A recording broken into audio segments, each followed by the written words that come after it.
안녕하세요.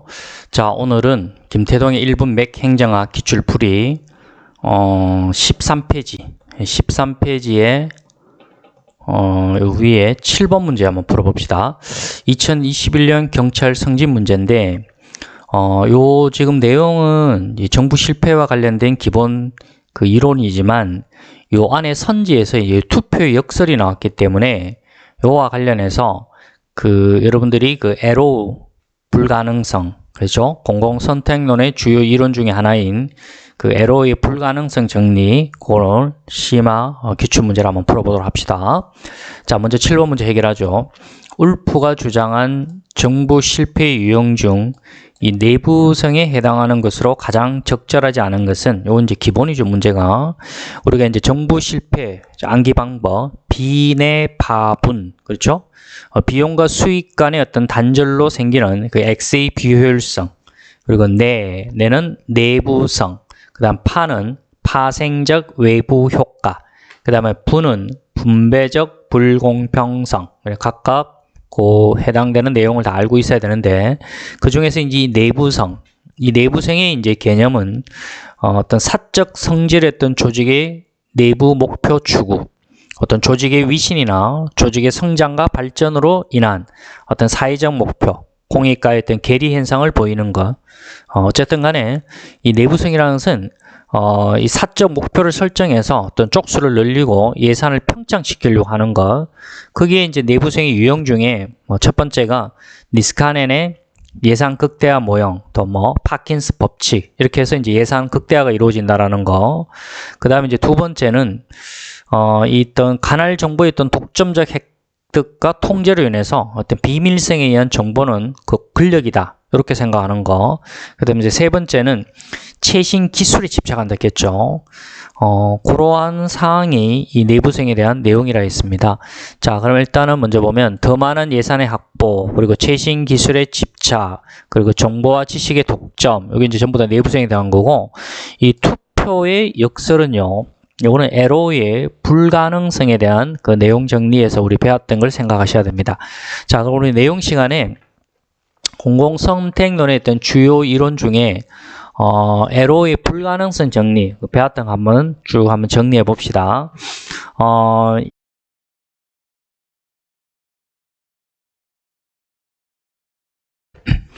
자, 우리 내용 시간에 공공선택론의 주요 이론, 첫 번째 이제 에로의 불가능성 정리, 그 다음에 이제 두 번째 니스카넨의 예산 극대화 모형, 요거는 이제 던리비의 간청 형성 모형하고 비교가 되어야 된다겠죠. 그 다음에 이제 털록의 지대 추구 이론, 그 다음에 다운스의 민주주의 경제적 이론, 그 다음에 빈센트 오스트롬의 민주행정 패러다임, 그 다음에 티브 가설, 그 다음에 세무월슨의 공공재 이론, 그 다음에 이제 마지막 오츠의 분권화 정리, 이런 걸 배웠는데, 자, 특히 이제 내년 시험에서 여러분들이 에로의 불가능성 정리, 요거 꼭 한번 정리를 해 놓기 바랍니다. 일단 행정학은 내년 시험, 특히 내후년 2027년이죠. 이제 문제 수가 이제 늘어나면서 25문제로 행정학은 아무래도 7급 그 이상의 어떤 지엽적인 내용까지 상세하게 공부할 필요가 있다라는 이야기입니다. 자, 그러면 에로의 불가능성 정리, 수업 중에 배웠는 거 한번 전체 한번 요약을 해보겠습니다. 자, 여러분, 에로의 불가능성 정리는 바람직한 사회 후생 함수를 갖춰야 할 공리적 조건이 있는데, 쌤이 이제 두 문자로 좀 요구를 했죠. 완파삼보비. 완은 완비성이라 했습니다. 그래서 완비성과 이행성을 합쳐서 이걸 이제 합리성이라는데, 자, 예를 한번 생각합니다. 자, 누군가가 이제 결혼을 하려고 이제 선택을 해야 됩니다. 그래서 이 사이에 A, B, C가 이게 완비가 돼 있어야 됩니다. 완전하게 준비가 돼 있어야 되죠. 그걸 이제 완비성이라 했고, 그럼 이행성이라는 것은 A보다는 B가 더 좋아요. 그리고 B보다는 C가 더 좋아요. 이제 결론은 이제 A보다는 C를 더 좋아한다는 이야기죠. 결혼을 선택한다는 이야기죠. 이게 이제 이행성이라는데, 이런 이제 완비성과 이행성을 합쳐서 이제 합리성이라 하고, 그 다음에 이제 파는 이제 파레토 원칙을 말했습니다. 여러분, 이게 파레토 원칙하고 파레토 효율성, 파레토 최적하고 헷갈리면 안 되죠.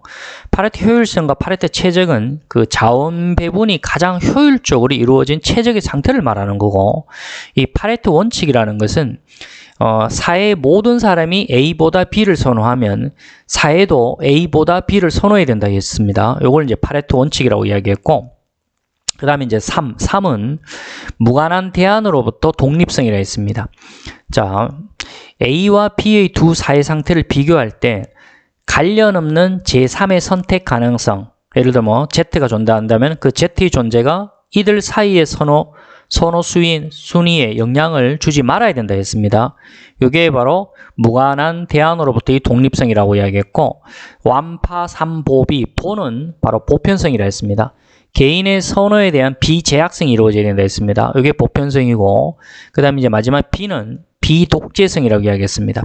한 사람의 선호가 사회 전체의 선호를 좌우해서는 안 된다라고 하는 게 이게 바로 비독재성이라고 이야기했습니다. 자, 여기서 이제 LO의 불가능성 정리의 이제 핵심은 이 완비성하고 이행성하고 파레토 원칙하고 제3의 선택 가능성의 독립, 요거는 합리성을 말하는 겁니다. 그런데 합리성이 충족이 되면은 민주성은 충족되지 않아요. 그 다음 또 민주성이 충족되면은 합리성은 충족되지 않습니다. 다시 말하면 합리적이면서 동시에 민주적인 그런 사회적 선택은 불가능하다는 이야기입니다. 이게 바로 이제 불가능성의 핵심이 되는 것이고, 그 다음에 또 중요한 거는요, 이 LO의 그 집합적 의사결정 규칙을 분석해 봤을 때 이 내용도 중요한 것이죠. 우리가 이제 투표에는 만장일치제와 이제 다수결 제도, 이게 바로 이제 집합적 의사결정의 이제 이 메커니즘으로 이제 투표에서 제일 많이 이제 나오는 거지 않습니까? 근데 이게 이제 완전하지 않다는 이야기죠. 이런 이제 불완전성에도 이게 불구하고 가장 널리 활용되고 있다는 이야기죠. 그래서 이제 민주주의 하에서는 이제 가장 널리 사용되는 이 집합적 선택 규칙은 이제 가반수 투표제인데, 이 가반수 투표 결과에 어떤 불안정성이 존재한다는 이야기죠. 그거의 하나가 바로 투표 역설이라는 겁니다. 투표 역설. 자, 예를 들어서 A안이 있고 B안이 있고 C안이 있는데, 이 세 개의 대안에 대해서 이 가반수 투표에 이제 붙일 때 A보다는 B가 더 선호돼요. 그리고 B보다는 C가 더 선호돼요. 그러면 이제 이행성 원칙에 따라서 A보다는 이제 C가 선호가 돼야 되는데, 그런데 이행성 원칙이 충족되지 않아서 이게 A가 C보다 더 선호되는 이런 역설 현상이 나타나더라는 이야기죠. 이게 바로 투표의 역설이라는 겁니다. 자, 이 투표의 역설, 요거 표현도 잘 알아야 되고, 결국 이행성이 충족되지 않아서 이제 생기는 것이고, 그 다음에, 여기서 이제 그 단봉형하고 다봉형이라는 이 개념, 단봉형이라는 것은 봉우리가 한 개라는 이야기고, 다봉형이라는 것은 봉우리가 여러 개라는 이야기인데, 자, 개인의 선호가 이게 단봉형의 형태를 띠면, 그러니까 봉우리가 한 개가 되면 가반수 투표 규칙에 의한 결과는 안정적이게 되죠. 그러면 다시 말하면 다봉형이 되었을 때는 봉우리가 여러 개가 되면은 이거는 이제 기회주의적 행동이 나타난다고 했습니다. 그래서 근데 단봉형이 선호일 경우에는 가반수 투표 규칙에서 여기서 또 문제가 되는 게 중위 투표자 입장이 결정이 된다는 이야기죠. 그게 이제 중위 투표자 이론이라고 했는데, 자, 여기서 중위 투표자 이론도 중요합니다. 이 중위 투표자 이론에 의하면은 중간적인 선호를 가진 투표자 수가 가장 많죠. 많기 때문에 투표의 결과는 중위 투표자의 선호만을 반영할 수 있습니다. 따라서 투표자의 선호와 강도가 고려되지 않고 중위 투표자 이외의 어떤 투표자는 만족하지 않는다는 이야기죠. 이에 따라서 배분적 효율성이 달성하지 못한다라고 하는 거, 이게 바로 중위 투표자 이론이라고 이야기했었습니다. 자, 어쨌든 간에 이 정당 정치에도 중위 투표자 이론이 적용이 되는데, 정당 간의 어떤 경쟁 과정에서 가반수를 차지하는 사회의 그 중위 투표자의 지지를 얻기 위해서 바로 중위 대안은 모든 투표자를 만족시키는 그런 대안이 아니며 반드시 경제적으로 효율적으로 할 수 없다라고 이야기했었습니다. 그에 따라서 또 나타나는 게 이제 투표 단합이라는 거로 있죠. 투표 단합. 가반수를 달성하지 못하는 이 집단들이 가반수를 달성하기 위해서 표를 거래하는 것, 이게 이제 투표 단합이라 했습니다. 이런 투표 단합이 이루어질 수 있다라고 이야기했고, 이래서 이제 이 뷰캐넌하고 털록이 바로 직접 민주주의에서 이루어지는 그 집합적 의사결정의 최적 규칙을 제시하는데, 공공재 공급을 위해서 집합적 의사결정에서 어떤 대표적 개인도 의사결정 비용뿐만 아니라 외부 비용을 고려해야 된다 했겠죠.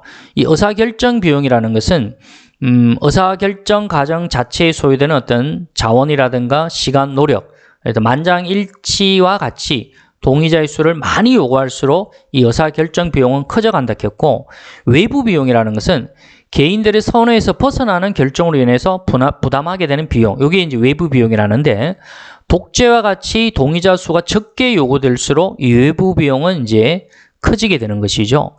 그래서 이제 이 뷰캐넌하고 이제 이 털록은 바로 이 적정 참여자 수 모형에서 참여자 수가 늘어날수록 그 내부 비용, 정책 결정 비용이라 했죠. 이 내부 비용은 늘어나고 외부 비용, 뭐 정책 비용이라든가 수능 비용, 요것은 이제 감소한다고 본다고 했습니다.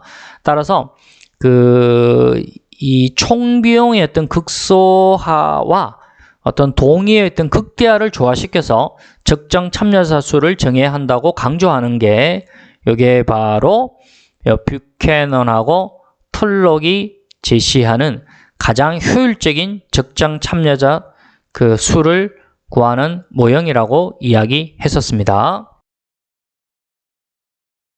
자, 그럼 관련 기출문제를 확인해 보겠습니다. 자, 2018년 경찰 간부 문제인데요. 공공선택론에 관한 다음 설명 중 옳지 않은 것을 짝지은 것은 가. 경제학적 방법을 응용하여 정치 현상을 연구하는 접근 방법이며 방법론적 개체주의, 개인주의에 입각하고 있다. 이거 맞는 말이고, 그 다음에 행정은 가치 중립적인 것이고 효율적인 집행을 담당하기 때문에 정치의 영역 밖에 있으며, 이 말이 뭐예요? 바로 정치 행정 이원론이죠. 요거는 이제 우드로 윌슨 전통 행정학을 나타내는 말이죠. 요건 틀린 말이고, 그 다음에 니스칸에는 예상 극대화 모형에서 그 관료는 한계 편익 곡선과 한계 비용 곡선이 교체하는 점에서 공공 서비스를 공급하려 한다. 자, 이거 주의해야 돼요.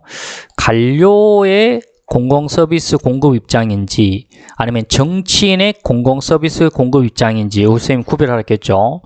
이제 정치인은 한계 비용 곡선, 그 다음에 한계 편익 곡선이 교차하는 점에서 공공 서비스를 제공한다 했고, 관료는 총 편익 곡선과 총 비용 곡선이 교차하는 점에서 공공 서비스를 공급한다 했어요. 그래서 뒤에 지금 한계가 나왔기 때문에 이거는 관료가 아니라 정치인입니다. 잘못됐고, 자, 그 다음에 이제 우리가 지금 중요하게 생각하는 요 라죠. 에로는 불가능성의 정리해서 바람직한 집합적 의사결정 방법의 기본 조건으로 그거 어떻게 그렇겠죠? 완파삼보비 그렇겠죠. 어느 누구도 집합적인 선택의 과정에 대해서 결정적인 영향력을 행사해서는 안 된다라고 이야기하는 것은 완파삼보비 중에서 바로 B를 말하죠. 비독재성. 그렇죠? 한 사람의 선호가 사회 전체의 선호를 좌우해서는 안 된다라는 그 비독재성을 말하고 있는 겁니다. 자, 그러면 맞는 말은 가하고 라가 되겠네요. 그래서 옳지, 근데 지금 물었는 거는 옳지 않은 거를 물었기 때문에 나하고 다가 되겠죠.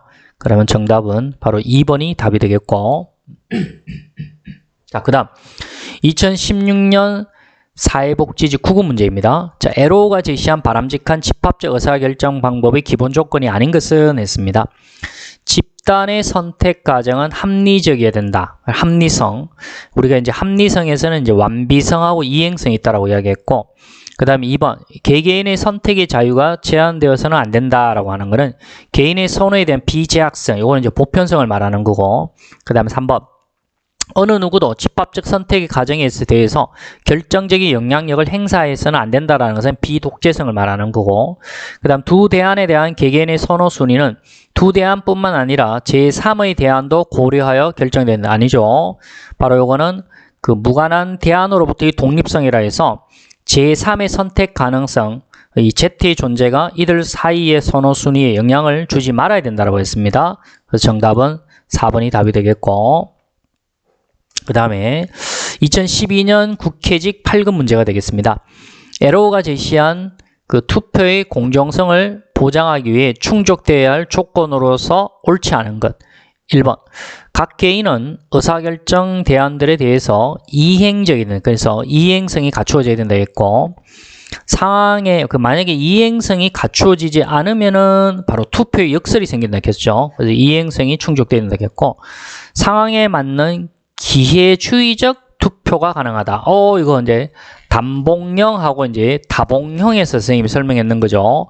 그게 이제 단복령의 형태를 띠면 이제 가반수 투표 규칙에 의한 결과가 안정적이라고 했고, 그 다음에 봉우리가 여러 개 다복령이 되면 그건 기회주의적 행동이 나타난다 했습니다. 그래서 지금 여기서 기회주의적 투표가 가능하다. 이건 좋지 않은 말이잖아요. 기회주의적 투표는 이거는 이제 다복령이기 때문에 안정적이지 못합니다. 단복령이 되었을 때 그 투표 그 규칙에 의한 결과는 안정적이라고 했기 때문에, 그래서 요거는 틀린 말이 되겠죠. 답은 2번이 되겠습니다. 하나의 대안이 만장일치로 선택된 경우 그 외의 대안은 고려하지 않아야 된다. 그래서 이거는 이제 파레토 원칙을 말합니다. 사회의 모든 사람이 A보다 B를 선호하면 사회도 A보다 B를 선호해야 된다. 여기 이제 파레토 원칙을 말하는데 3번에 대한 내용은 파레토 원칙을 말하는 거고, 4번은 특정한 선호를 강요할 수 있는 독재적 권력이 존재하지 않는다라고 했죠. 그거는 이제 비독재성을 말하고, 그 다음에 5번. 개인은 어떠한 선호 체계도 가질 수 있어야 된다라고 하는 것은 개인의 선호에 대한 비제약성을 말하는 보편성을 말하는 거죠. 정답은 2번이 답이. 자, 그 다음 문제. 2004년도 충남 구급 문제인데요. 중위 투표자 이론에 대한 설명으로 타당한 것은, 자, 1번. 중위 투표자 이론은 투표자의 선호의 강도와 크기를 모두 고려한다라고 했는데 그렇지 않죠. 그 중위 투표자의 선호만을 반영하죠. 그래서 이 전체 투표자의 어떤 선호와 강도가 고려되지 않는다 했습니다. 오로지 중위 투표자만 거기에 대한 선호만 반영된다 했습니다. 그래서 모두 고려한다 하면 틀린 말이고, 그 다음 두 번째. 중위 투표자의 선택에 대해 투표자들은 모두 만족한다. 그렇지 않죠. 바로 중위 투표자 이외의 투표자는 만족하지 않는다라고 했습니다. 제껴야 되고, 그 다음 중위 투표자의 선택은 경제적으로 효율적 수준을 보장해준다. 아니죠. 배분적 효율성이 바로 달성하지 못한다라고 했고, 그리고 이제 경제적으로 효율적이라 할 수 없다라고 했습니다. 제껴야 되고, 중위 투표자 모형은 선택에 소요되는 비용은 전혀 고려하지 않는다. 그러니까 이게 경제적으로 효율적이라 할 수 없다 했습니다. 그래서 정답은 4번이 답이 되겠고요.